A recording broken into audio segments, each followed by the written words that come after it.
pola produksi. Bismillahirrahmanirrahim. Assalamualaikum warahmatullahi wabarakatuh. Di sini kami dari kelompok 1 yang beranggotakan Asfira Nur Azizah, Atifah Kartika Sari, Kolifah Karunia Pambayun, Dian Ayu Nadiroh, dan juga Dian Eka Aprilia akan mempresentasikan hasil dari diskusi kami dengan judul Pola Produksi. 1. Pengertian pola produksi. Pola produksi sendiri yaitu adalah penentuan bagaimana kebijakan perusahaan untuk melayani penjualan. Macam-macam dari pola produksi ini adalah sebagai berikut, yaitu pola produksi konstan atau horizontal, pola produksi bergelombang, dan juga pola produksi modular. Yang selanjutnya yaitu faktor-faktor yang mempengaruhi pola produksi. Yang pertama yaitu pola penjualan, yang kedua yaitu pola biaya, yaitu meliputi biaya perputaran tenaga kerja, biaya simpan, biaya lembur, dan juga biaya subkontrak. Yang ketiga yaitu kapasitas maksimum fasilitas produksi itu. 2. Jenis-jenis pola produksi. Selanjutnya, jenis-jenis pola produksi. Secara umum, terdapat 3 jenis pola produksi yang ada di dalam perusahaan, yaitu: pertama, kebijaksanaan yang mengutamakan stabilitas produksi dengan tingkat persediaan barang dibiarkan mengambang. Yang kedua, kebijaksanaan yang mengutamakan pengendalian tingkat persediaan barang dengan tingkat produksi dibiarkan mengambang. Yang ketiga, kebijaksanaan yang merupakan kombinasi dari kedua kebijaksanaan yang telah disebutkan sebelumnya, di mana tingkat produksi maupun tingkat persediaan sama-sama berubah dalam batas-batas tertentu. 3. Cara penyusunan pola produksi. Selanjutnya, cara penyusunan pola produksi dan rumus yang digunakan yaitu produksi sama dengan penjualan ditambah persediaan akhir dikurangi persediaan awal. Dalam penyusunan pola produksi yang perlu diperhatikan bahwa setiap unit dibuat kelipatan 5 atau 10, karena dalam berproduksi setiap unit biasanya dibungkus lagi dalam satuan yang lebih besar yang isinya 5 atau 10. Dalam hal ini biasanya dilakukan untuk kemudahan dalam perhitungan jumlah produksi dan hasil penjualannya. 4. Contoh pola produksi. Pola produksi. Yang pertama, pola produksi stabil atau konstan. Berikut ini terdapat contoh dari tabel penjualan Nadi Company mulai dari bulan Januari hingga bulan Desember. Sudah tertera pada tabel tersebut. Perkiraan penjualan 1 tahun yakni 60.000 unit dengan persediaan awal 10.000 dan akhir juga 10.000. Pola produksi konstan ini menunjukkan persediaan awal itu sama dengan persediaan akhir dan kebutuhan produksinya juga sama dengan kebutuhan penjualan yakni sebesar 60.000 unit. Produksi per bulan ialah 60.000 unit itu dibagi dengan 12 bulan yakni 5.000 unit. Nah, selanjutnya ini ada tabel terkait pola produksi konstan atau stabil itu sendiri. Pada bulan Januari itu persediaan awalnya 10.000 dengan produksinya yang tetap konstan yakni 5.000 dengan unit penjualannya 2.000. Kemudian persediaan akhirnya 13.000. 13.000 ini diambil dari selisih produksi dan penjualan ini kemudian ditambah dengan persediaan awal. Jadi 13.000. Persediaan akhir 13.000 ini dimasukkan ke persediaan awal bulan Januari. Begitupun seterusnya pada sampai bulan Desember.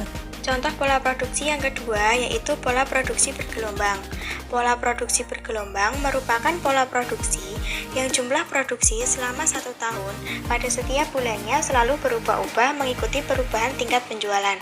Jumlah persediaan barang jadi dalam pola produksi bergelombang ini relatif stabil, maka pola produksi bergelombang juga disebut sebagai pola yang cenderung menitik beratkan akan stabilitas persediaan. Pada tabel pola industri bergelombang tersebut, pada bulan Januari terdapat jumlah produksi sebesar 2.000 dan penjualan 2.000 dengan persediaan awal 10.000 dan persediaan akhir 10.000. Kemudian pada bulan Februari jumlah produksi naik menjadi 4.000 dan penjualan 4.000. Bulan Maret jumlah produksi sebesar 5.000 dan penjualan 5.000. Bulan April jumlah produksi naik menjadi 8.000 dan penjualan juga 8.000. Pada bulan Mei, jumlah produksi naik kembali pada 9.000 dan penjualan 9.000.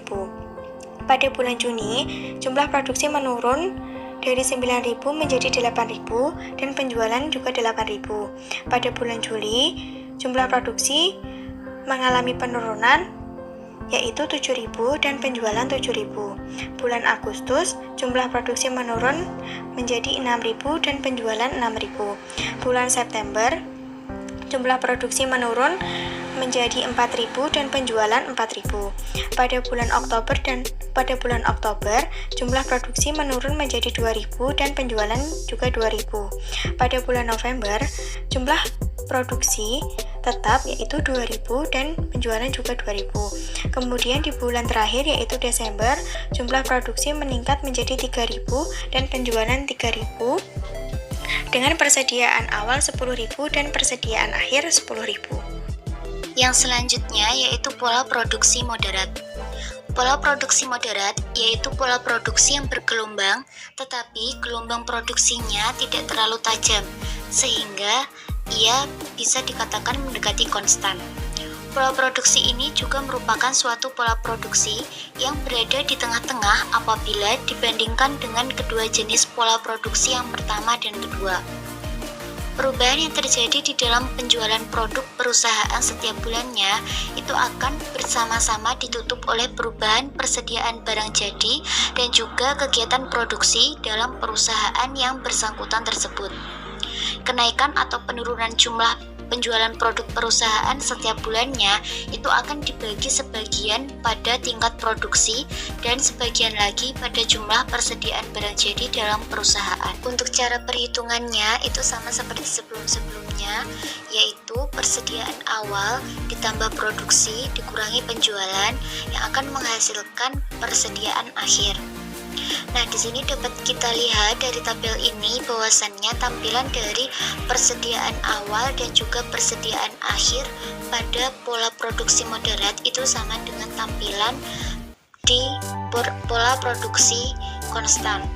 Di mana di sini diperlihatkan bahwa di bulan Februari itu memiliki persediaan awal 12.000 dan di bulan Januari itu juga memiliki persediaan akhir sebanyak 12.000. Di bulan Maret mempunyai persediaan awal 13.000 dan di bulan Februari itu akan memiliki persediaan akhir 13.000 dan begitu seterusnya. Yang membedakan dengan pola produksi konstan di sini adalah pada jumlah produksinya, yaitu kalau di pola produksi konstan jumlah produksi dari bulan ke bulan itu sama, tetapi kalau di pola produksi moderat jumlah produksi dari bulan ke bulan itu berbeda. Akan tetapi perbedaannya ini tidak begitu drastis. Ya, jadi di sini dapat kita lihat terjadi perbedaan angka produksi mulai dari 4.000 sampai dengan 7.000. Nah, di sini perbedaannya itu tidak drastis sehingga mengapa dikatakan bahwa pola produksi moderat ini hampir mendekati produksi konstan. Baik, dari kami cukup sekian. Apabila ada kurang lebihnya kami mohon maaf. Wabillahi taufiq wal hidayah. Wassalamualaikum warahmatullahi wabarakatuh.